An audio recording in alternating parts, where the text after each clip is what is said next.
I've said it before and I'll say it again. With Donald Trump, I'm never surprised, but I am always disgusted.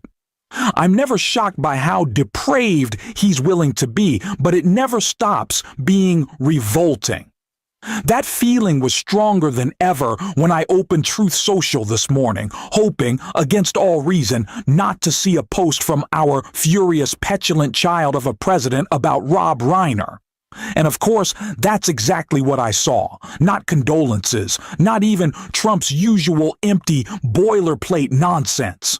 Instead, it was a vicious attack on Rob Reiner and his wife, whose lives were torn apart last night. It was truly depraved, deeply disgusting behavior, exactly what we've come to expect from him. It was gross, it was pathetic, and it made me furious. I cannot believe we are forced to live like this, and I cannot believe how numb we've become to it. It's awful, just completely awful. But before we even look at Trump's vile post, we need to talk about why he made it in the first place. Because he is an insecure small man who couldn't stand that Rob Reiner was a giant. An outspoken activist unafraid to call him out. And Reiner did just that in a clip that's gone massively viral, one that's so important. I want us to watch it before we dive into Trump's disgusting, disgraceful attack. This is just the beginning, and people have to understand our democracy is being taken away from us, and we only have about a year. Just to be clear about this, and people, you're doing a great job, and a lot of other people are doing a good job to tell people what is actually happening in this country. But make no mistake, we have a year before this country becomes a full-on autocracy and democracy completely leaves us. And we're looking at the election in 2026, and Donald Trump knows. He knows that in a free and fair election, he will lose. He will lose the House. The House will flip and will become into Democratic hands. There'll be committee chairs that'll be able to hold hearings. And this is the last thing he wants. So this little, these ICE agents and the National Guard, and now he's called the military in from all over the world to talk to them about, don't be surprised when polling booths are surrounded by American military in the guise of making sure that the elections are fair and that nobody's tampering with anything. And when you see violence breaking out, which there'll be protests, there'll be inciting violence, there'll be some violence, and they'll kick back. Then you'll see the commandeering of voting machines, ballot boxes, to make sure that that election is secure. Well, what that means is that he will then commandeer the election. So we have to make the public absolutely aware that their democracy is being taken from them. And we have to do everything we can to make sure people understand that. People don't, it's a vague term, democracy. It's like, what does that mean? The Constitution, we don't know what that means. People care about their pocketbook issues, the price of eggs, they care about their health care, and they should. Those are the things that directly affect them. But if they lose their democracy, all of these rights, the freedom of speech, the freedom to pray the way you want, the freedom to protest and not go to jail, not be sent out of the country with no due process, all these things will be taken away from them. And we have to educate the public that this is what's happening right now in America. We have to remember those words. We have to remember what is at stake every single day. It is our democracy. It is our country. It is our way of life that Donald Trump wants to take away from us. He wants us to become numb. He wants us to become broken. He wants us to become separate from each other, thinking that there is no humanity left in America, that all we we see is gun violence and political violence and leaders who don't ignore it but stoke it from the highest level and then blame it on us institutions that are broken that allow this to happen, that Donald Trump gives pardons to those who break the law and that allow them to inflict their pain on us again. He wants us to think that that's America. It is not. And he's trying to do it with this latest post, which is truly just disgusting. Trump wrote on Truth Social, a very sad thing happened last night in Hollywood. Rob Reiner, a tortured and struggling but once very talented movie director and comedy star, has passed away together with his wife Michelle, reportedly due to the anger he caused others through his massive, unyielding, and uncurable affliction with a mind-crippling disease known as Trump derangement syndrome. Sometimes referred to as TDS, he was known to have driven people crazy by his raging obsession of President Donald J. Trump, with his obnoxious paranoia reaching new heights as the Trump administration surpassed all goals and expectations of greatness and the golden age of America upon us, perhaps like never before. May Rob and Michelle rest in peace. I honestly don't even know what to say. It is beyond disgusting that this is the man who runs our country, that this is the person people are told to look up to. He's a complete buffoon. It's nonstop filth pouring out of his mouth, vile, hateful, and empty. And the fact that this was something I was genuinely worried about last night, and then it actually happened, just adds to the weight of it all. I told you last night that the very first place my mind went was Truth Social to see what our idiot president had said.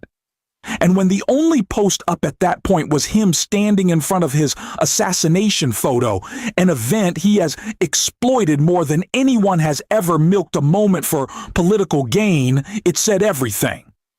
There's that old Joe Biden joke about Rudy Giuliani that when he speaks, it's just a noun, a verb, and 9/11. That's Donald Trump with his assassination attempt. He drags it into everything. And what has he actually done to combat political violence since then? He pardoned thousands of cop-beating insurrectionists. He calls Democrats dogs, criminals, subhuman. He openly talks about Americans going to war with each other. And what has Erica Kirk done to address gun violence? Did she say a word about every school shooting that happened after Charlie Kirk was shot? Of course not. These people do not care. This is disgusting. It's truly depraved. Why does this have to be part of our lives? Why does this have to be woven into our grief? What Donald Trump has taken from us is unfair. A basic sense of normalcy, a basic sense of humanity. He has stripped that away. It's not a policy position, but it is deeply painful, and it's something we have to name and acknowledge. We have to understand what was taken from us, and there has to be accountability for it. He and everyone around him should be held responsible for the damage they've done. These people are corrupt. They are criminals. I have nothing but contempt for them. There will be no apologizing and moving on from the way they broke this country. There will be no forgive and forget. They will keep parading themselves around as victims until they're blue in the face or until Erica Kirk does 9 more hollow CBS town halls. But they will never actually address the problem they pretend to care about. They do not care about violence. They do not care about who gets hurt. They only care about how they can use it. And today, I am furious. This is sickening. It's heartbreaking, especially coming off a weekend of shootings on the anniversary of yet another tragedy. And that's why I think what Senator Chris Murphy had to say about all of this is incredibly important. Rhode Island has some pretty strict gun laws. They have universal background checks, red flag laws, waiting periods to purchase a gun. So this is about, and we've talked about this, much more than gun violence. It is gun violence, but the laws could be stronger, but they're stronger than other places in Rhode Island. Well, but the laws do make a difference. I mean, if you look at states like Connecticut, Rhode Island, Massachusetts, California that have stronger laws, we have gun violence rates, murder rates, mass shooting rates that are 2 to 3 to 4 times lower than states that have loose gun laws. And many of the weapons that are used in our states for gun crimes come to our states from those states that have an ability for criminals and people with serious mental illness to buy weapons. So what we know is that stronger laws do work. And since we passed that bill in 2022, the first bill in 30 years that strengthens the nation's gun laws, gun violence rates and mass shooting rates have come down in this country. But this is not shocking because over the last year, President Trump has been engaged in a dizzying campaign to increase violence in this country. He is restoring gun rights to felons and people who have lost their ability to buy guns. He eliminated the White House Office of Gun Violence Protection, and he has stopped funding mental health grants and community anti-gun violence grants that Republicans and Democrats supported in that 2022 bill. So he has been engaged in a pretty deliberate campaign to try to make violence more likely in this country. And I think you're unfortunately going to see the results of that on the streets of America. That's a pretty big statement. He's in a campaign to make violence more likely? Of course. I mean, he's knowingly restoring gun rights to dangerous people. He is cutting off grants that have bipartisan support to try to interrupt violence in our cities or to try to get necessary mental health resources to families and children in need. The evidence tells you that when you stop funding mental health, when you stop funding community anti-gun violence programs, when you give gun rights back to dangerous people, you are going to have an increase in violence that is knowable and that is foreseeable. We cannot allow ourselves to become numb to this. We just can't. At the same time, it also shouldn't completely consume us, because in any reasonable society, this wouldn't be normal. I'm just sad, y'all. This has been really hard. And I think we have to clearly recognize how much blame falls on leaders who have ignored this crisis, understand that they must be held accountable, and remember that there are real ways to fix it. We're going to keep calling that out on this show. If you want to support that, as always, hit the subscribe button.